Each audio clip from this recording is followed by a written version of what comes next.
प्रसाद साहब ने एक बड़ा अच्छा सवाल उठाया है, एम्बेसडर त्रिगुणाथ साहब, कि ईरान ने कोई रिएक्शन दिया क्या?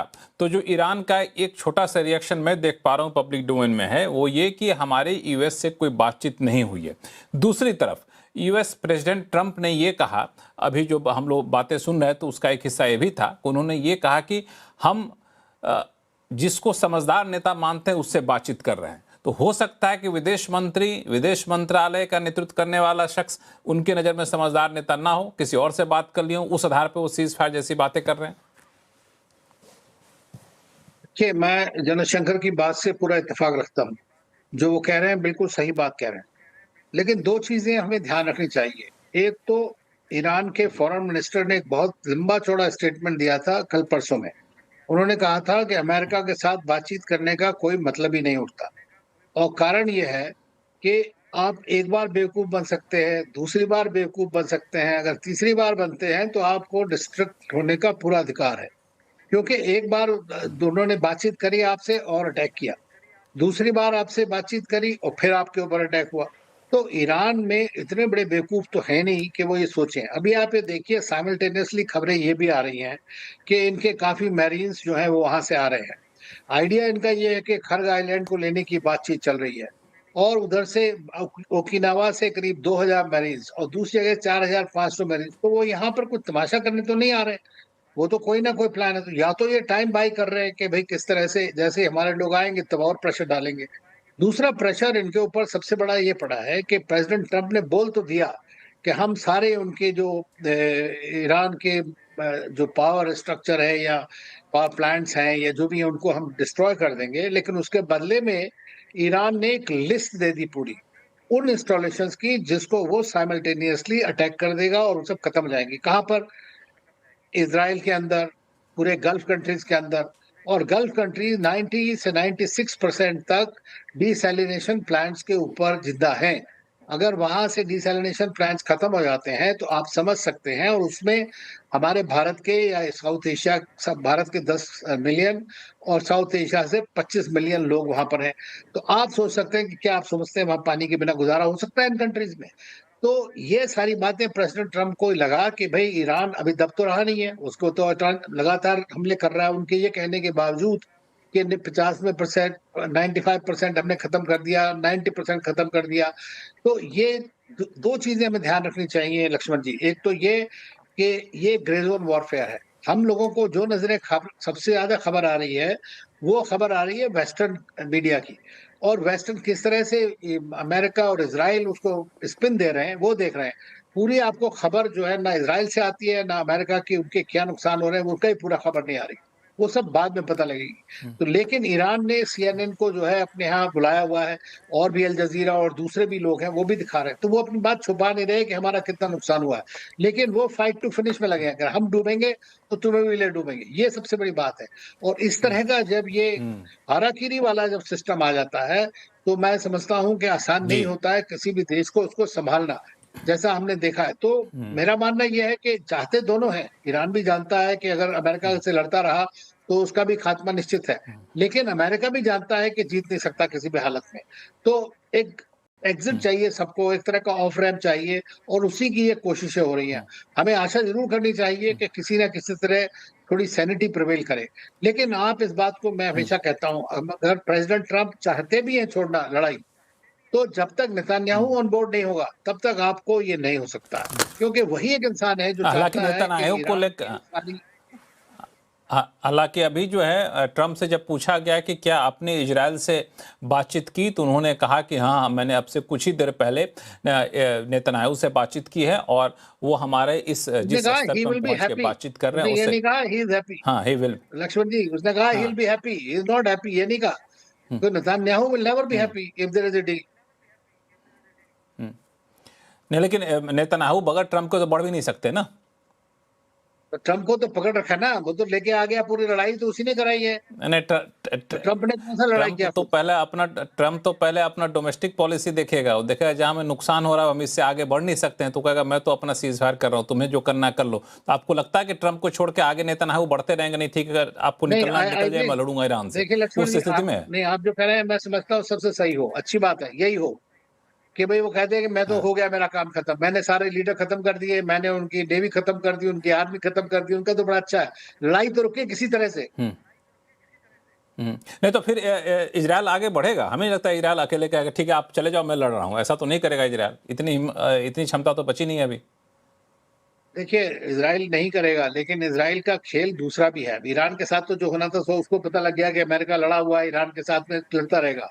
वो इस वक़्त फ़ोकस कर रहा है लेबनान के ऊपर और वेस्ट बैंक के ऊपर पे। उसका इमीडिएट नेबरहुड ज़्यादा इम्पोर्टेंट है उसके लिए। ठीक, हाँ ठीक, उस पे हम लोग आगे शो में आगे चल करके बाकी मेहमानों को जोड़ता हूं। कमर आगा साहब, आप इस पूरे क्षेत्र को काफी करीब से देखते रहे हैं, तो आपको क्या लगता है कि जिस बातचीत को ट्रंप कह रहे हैं कि हमारी बातचीत हो गई, 15 पॉइंट पे बातचीत हुई है और काफी अच्छी बातचीत हो रही है, तो किससे बात कर रहे होंगे? वो कह रहे हैं कि हम खामेनेई के बेटे को नेता मानने को तैयार नहीं है। ये तो खैर बार्गेनिंग पॉइंट है उनका, बाद में उस पर भी एग्री हो सकते हैं। अमेरिका चाहता है कि जंग जल्दी से रुके। अब बहुत डैमेज हो गया, उनके सारे बेसिस ध्वस्त हो गए हैं, बर्बाद कर दिए गए हैं, सारे राडार्स वहाँ पे काम नहीं कर रहे। फिर गल्फ क्षेत्र जो है उसके अंदर मुझे लगता है कि दुबई को तो बहुत साल लगेंगे दोबारा से रिकवर करने को। हो भी पाएगा या नहीं, मुझे तो लगता है सऊदी अरेबिया इसको रिप्लेस कर देगा, नए सिटीज वगैरह जो बना रहे हैं। बहरहाल दूसरी बात ये भी है कि जो लॉसेस हैं वो बहुत ह्यूज हैं। ईरान का तो है ही, इसमें तो कोई शक ही नहीं। तेहरान पे कारपेट बॉम्बिंग की तरह इन्हीं ने किया है। इजराइल के भी बहुत लॉसेस हुए हैं। नेतन्याहू का एक स्टेटमेंट आया था कि हमारे काफी ऑब्जेक्टिव्स पूरे हो गए हैं, अब it is up to the president Trump. अब पता नहीं कितना सही है, मैंने पढ़ा था कल। तो वो भी ये कह रहे हैं कि अब प्रेसिडेंट ट्रंप के हाथ में है कि वो डिसाइड करें, हम लोग सीज फायर के लिए होंगे। दोनों ये कह रहे हैं कि हमारे ऑब्जेक्टिव पूरे हो गए।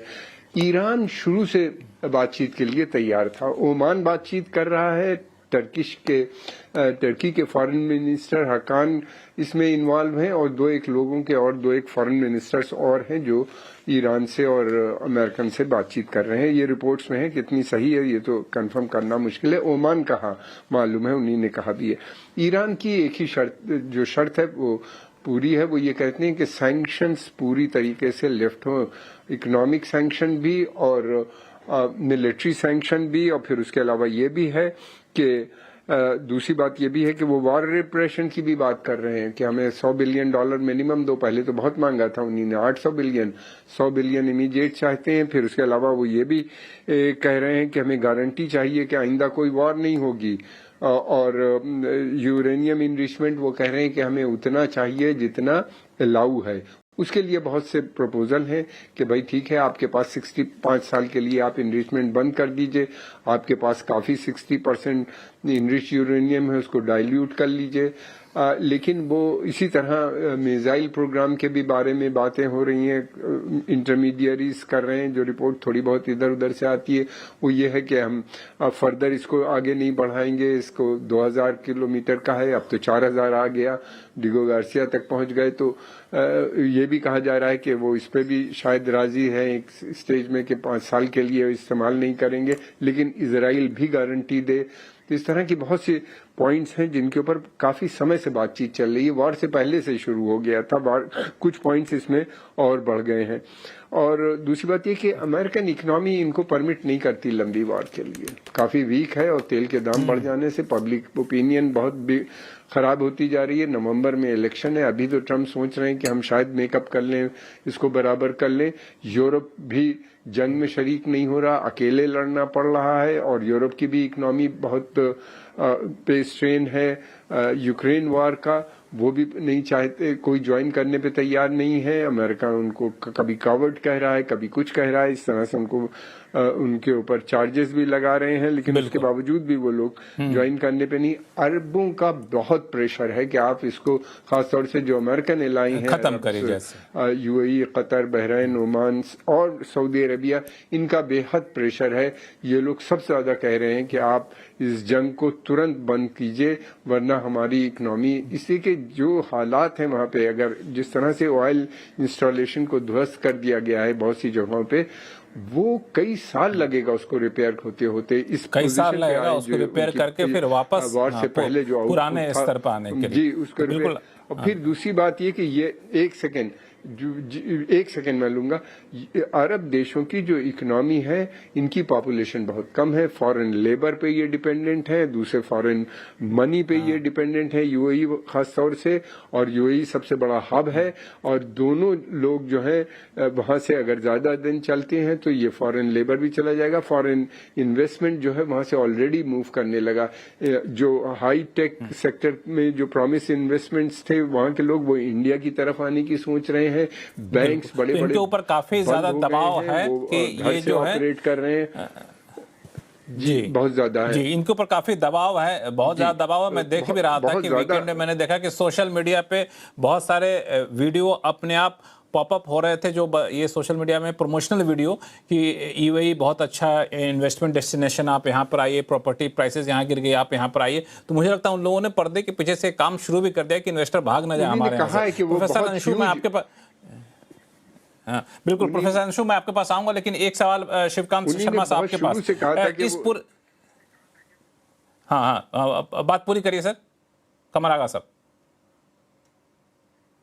नहीं, उन्हीं ने यूएई के वार शुरू होते ही उनके स्टेटमेंट आने लगे थे कि हम बहुत ह्यूज अमाउंट इस पे एडवर्टीजमेंट्स और ये सब करेंगे और पूरी कोशिश करेंगे कि इन्वेस्टमेंट हमारे यहाँ वापस आए, लेकिन प्रॉपर्टी प्राइस उनके यहाँ 50% से ज्यादा डाउन है इस वक्त, ज्यादा कोई खरीदार नहीं है, ये दबाव का चौतरफा बन रहा है, ये खरीदार नहीं मिला, चौतरफा दबाव बन रहा है। प्रॉपर्टी प्राइसेस को छोड़ भी थे तो इन्वेस्टमेंट का बहुत बड़ा डेस्टिनेशन था, जो इन्वेस्टर्स अगर निकल गए एक बार तो फिर उनकी तरफ वापस मुंह मोड़ कर आएंगे नहीं।